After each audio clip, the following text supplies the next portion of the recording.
ഞാൻ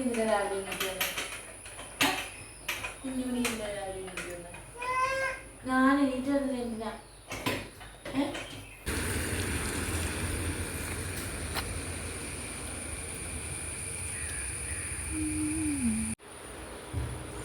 hi hello good morning, എല്ലാവർക്കും സുഖമല്ലേ? അപ്പം ഇന്ന് കുറച്ച് നേരത്തെ എഴുന്നേറ്റു. ശരിക്കും പറഞ്ഞാൽ ഉറക്കച്ചടയിലാണ് നിൽക്കുന്നത്. ഞാനും അമ്മയും അനുവും കൂടി ഒരു അമ്പലത്തിൽ പോകുന്നുണ്ട്. അപ്പോൾ രാവിലെ ബ്രേക്ക്ഫാസ്റ്റൊക്കെ ആക്കിയിട്ട് പോകാമെന്ന് വിചാരിച്ചു. തൊടുപുഴയ്ക്കപ്പുറമുള്ള അഞ്ചക്കുളം എന്ന് പറഞ്ഞ അമ്പലത്തിലാണ് ഞങ്ങൾ പോകാൻ വേണ്ടിയിട്ടിരിക്കുന്നത്. എല്ലാ വെള്ളിയാഴ്ചയാണ് അമ്പലത്തിൽ പൂജയൊക്കെ ഉള്ളത്. പറ്റുന്ന വെള്ളിയാഴ്ചകളിലെല്ലാം അമ്മ പോകാറുണ്ടെങ്കിലും ഞങ്ങൾക്ക് ഇതുവരെ പോകാനായിട്ട് സാധിച്ചിട്ടില്ല. കുറേ നാളായി പോകണം എന്ന് വിചാരിച്ചിരിക്കുന്നു. എന്തായാലും ഇന്ന് രണ്ടും കൽപ്പിച്ചങ്ങ് പോകുവാണേ. അപ്പോൾ രാവിലെ ഇവിടെ നിന്നൊരു 8 മണി കഴിയുമ്പോഴേക്കും പോകണം. അപ്പോൾ ലിജേഷേട്ടൻ എന്നോട് പറഞ്ഞു, നീ ബ്രേക്ക്ഫാസ്റ്റ് മാത്രം ആക്കിയാൽ മതി, ലഞ്ച് ഞാൻ ആക്കിക്കോളാമെന്ന്. അപ്പം ഞാൻ അങ്ങനെ ബ്രേക്ക്ഫാസ്റ്റ് മാത്രം ഉണ്ടാക്കാമെന്ന് ഓർത്ത് എണീറ്റപ്പോഴേക്കും ദേ കുഞ്ഞൂസും കൂടി എണീറ്റ് വന്നു.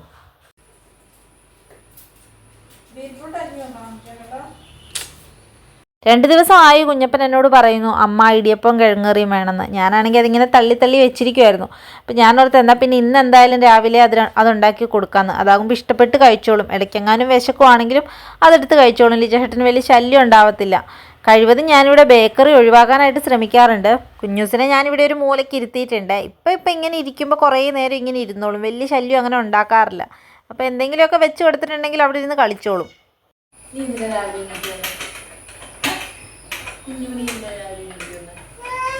ഞാൻ എണീറ്റ് വന്നത് എന്തിനാ? രാവിലെ മിനി തരില്ലേ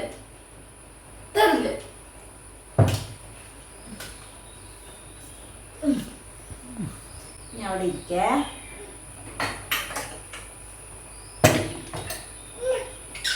വേണ്ട അമ്മോ, അമ്മൂനോട് നോക്കട്ടെ, വെക്കട്ടെ.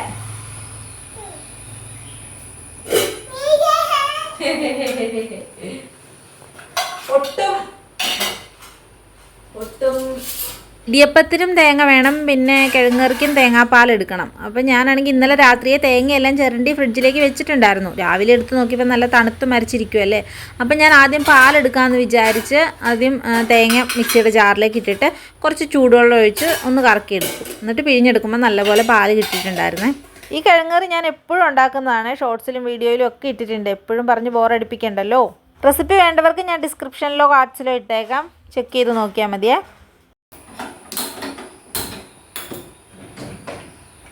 അങ്ങനെ കിഴങ്ങറി ഞാൻ പെട്ടെന്ന് അടുപ്പിലേക്ക് വെച്ചു. പിന്നെ കിഴങ്ങറിക്ക് ആവശ്യമായിട്ടുള്ള പാലും പിഴിഞ്ഞ് നേരത്തെ വെച്ചിട്ടുണ്ട്. ഇനിയിപ്പോൾ നമുക്ക് ഇടിയപ്പത്തിൻ്റെ പരിപാടികൾ നോക്കണം. ഞാനാണെങ്കിൽ നേരത്തെ തന്നെ മാവിൽ ഉപ്പും വെളിച്ചെണ്ണയും ചൂടുവെള്ളവും കൂടി ഒഴിച്ച് മിക്സ് ചെയ്ത് വെച്ചിട്ടുണ്ടായിരുന്നു. ചൂടാറുമ്പോഴേക്കും കുഴച്ചെടുക്കാമെന്ന് വിചാരിച്ചിട്ട്. അങ്ങനെ ഇടിയപ്പത്തിൻ്റെ മാവൊക്കെ കുഴച്ചുകൊണ്ടിരുന്നപ്പോഴേക്കും കുഞ്ഞൂസിൻ്റെ സ്വഭാവം പതുക്കെ മാറിയേ. എന്നിട്ട് കാലയിൽ വന്ന് കെട്ടിപ്പിടിച്ചിരുന്ന് കരയാനായിട്ട് തുടങ്ങിയിട്ടുണ്ട്. ഇങ്ങനെ കരയുന്ന സമയത്ത് അവൾ നമ്മളെ ഇടം വലം തിരിയാൻ വിടൂല, അങ്ങനെ ലോക്ക് ചെയ്യും. വേറെ ആരുടെ അടുത്ത് പോകത്തില്ല. ആ ഒരു സമയത്ത് ഞാൻ തന്നെ എടുക്കണം. ഇങ്ങനെ കൈയൊക്കെ കഴുകി ഞാൻ പിന്നെ എടുത്ത് ഒന്ന് സമാധാനിപ്പിച്ച് പിന്നെ ലിജേഷേട്ടൻ്റെ കയ്യിലേക്ക് കൊണ്ട് കൊടുത്തു. ഇതിനിടയ്ക്ക് കുക്കറിനകത്ത് വേവിക്കാൻ വെച്ചിരുന്ന കിഴങ്ങൊക്കെ നല്ലപോലെ വെന്ത് വന്നിട്ടുണ്ടായിരുന്നു. പിന്നെ ഞാൻ അതിലെ വെള്ളമൊക്കെ മാറ്റിയിട്ട് അതൊന്ന് ഉടച്ചെടുത്തു. എന്നിട്ട് ഞാൻ അതിലേക്ക് തേങ്ങാപ്പാൽ ചേർത്ത് കൊടുക്കും. ഇനി ചാറെങ്ങാനും വേണ്ടെന്ന് തോന്നുവാണെങ്കിൽ കിഴങ്ങ് ഉടയ്ക്കുന്നതിന് മുമ്പ് മാറ്റി വെച്ച വെള്ളമുണ്ട്, അതായത് ആ കിഴങ്ങ് വെന്ത വെള്ളമില്ലേ, അതെല്ലാം കൂടെ ഊറ്റി മാറ്റി വെച്ചിട്ടാണ് ഞാൻ ഈ കിഴങ്ങ് ഉടച്ചെടുക്കുന്നത്. അപ്പോൾ പെട്ടെന്ന് തന്നെ ഉടഞ്ഞു കിട്ടിക്കോളും. എന്നിട്ട് തേങ്ങാപ്പാൽ ഒഴിച്ചിട്ട് ഇനിയും ചാറ് പോരാന്ന് തോന്നുവാണെങ്കിൽ ഞാൻ ആ വെള്ളത്തിൽ നിന്ന് കുറച്ചെടുത്ത് ഇതിലേക്ക് മിക്സ് ചെയ്ത് നല്ലപോലെ ഒന്ന് ചൂടാക്കി എടുക്കും.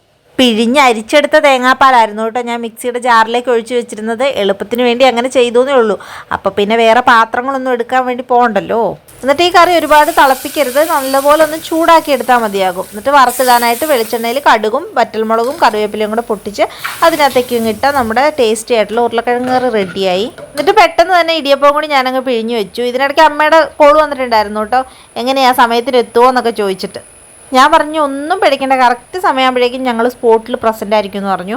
ഞാനാണെങ്കിൽ കിഴങ്ങേറിക്ക് പാല് പിഴിഞ്ഞ് തേങ്ങ എടുത്തിട്ടാണ് ഈ ഇടിയപ്പത്തിനും കൂടി ഇടുന്നത്. വെറുതെ എന്തിനാ അത് വേസ്റ്റാക്കി കളയുന്നത്? അതല്ല, തേങ്ങ ഇടാണ്ട് ഇടിയപ്പം ഉണ്ടാക്കി ഒരു സമാധാനം ഉണ്ടാവില്ല. അപ്പം ഒരു വെടിക്ക് 2 പക്ഷി ആവുകയും ചെയ്തില്ലേ.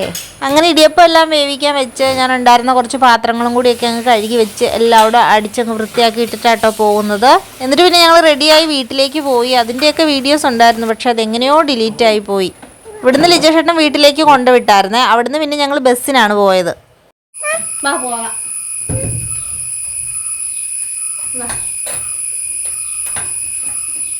പോവാണോ?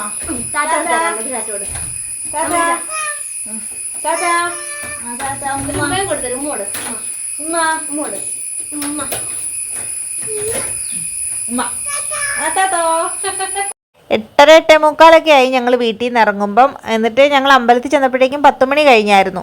12:30 വരെ അവിടെ പൂജകളൊക്കെ ഉണ്ട്. ഞങ്ങൾ ചെന്നിറങ്ങിയ സമയത്ത് നല്ല മഴയും നല്ല ഇടിയുമായിരുന്നു. വഴിപാടിനൊക്കെ റെസിപ്റ്റ് മുറിക്കുന്ന കൗണ്ടറാണ്. ഇന്ന് മഴയുടെ ഒരു സമയമൊക്കെ ആയത് കാരണമാണെന്ന് തോന്നുന്നു ഇന്നത്തെ അത്രയും തിരക്കില്ലാന്നാണ് അമ്മ പറഞ്ഞത്. തിരക്ക് അത്യാവശ്യം കുറവായിരുന്നു. അത് കാരണം എല്ലാ കാര്യങ്ങളും പെട്ടെന്ന് ചെയ്യാനായിട്ട് ഞങ്ങൾക്ക് പറ്റി.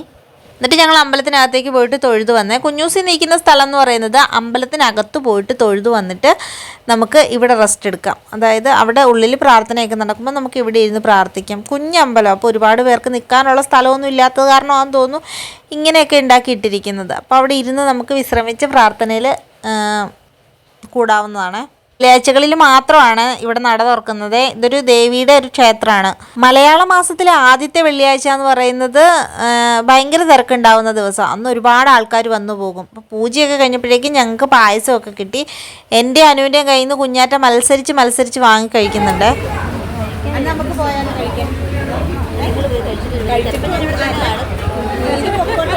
അവിടെ വെച്ചിട്ട് ഞങ്ങൾ കുഞ്ഞാറ്റയുടെയും കുഞ്ഞാപ്പൂവിൻ്റെയും ടീച്ചറിനെ കണ്ടിട്ടുണ്ടായിരുന്നേ.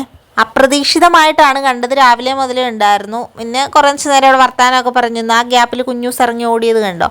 എന്നിട്ട് ഞങ്ങൾ നേരെ അവിടുന്ന് അന്നദാനം കഴിക്കാനായിട്ട് പോയി. അന്നദാനം എന്ന് പറഞ്ഞിട്ടുണ്ടെങ്കിൽ കഞ്ഞിയും പയറും അച്ചാറും നല്ല ടേസ്റ്റ് ഉണ്ടായിരുന്നു കേട്ടോ. ഇങ്ങനെ വന്നും പോയി നിൽക്കുന്നത് കാരണം തന്നെ അമ്പലത്തിലെ ഒരു വീഡിയോസും എടുക്കാനായിട്ട് പറ്റിയില്ല. ഇത് മഴ കുറഞ്ഞ് ഞങ്ങൾ പോകാൻ നേരത്ത് കിട്ടിയൊരു വീഡിയോ ആണ്. ഇതാണ് അഞ്ചക്കുളം അമ്പലം. കുഞ്ഞൊരു അമ്പലമാണ്. അന്നദാനമൊക്കെ കഴിഞ്ഞ് ഞങ്ങൾ അവിടെ നിന്ന് നേരെ തൊടുപുഴയ്ക്ക് ബസ് കയറി. തൊടുപുഴയിൽ നിന്ന് മൂലമറ്റം ബസ്സിന് കയറി ഇരിക്കുന്ന രംഗമാണ് ഇത്.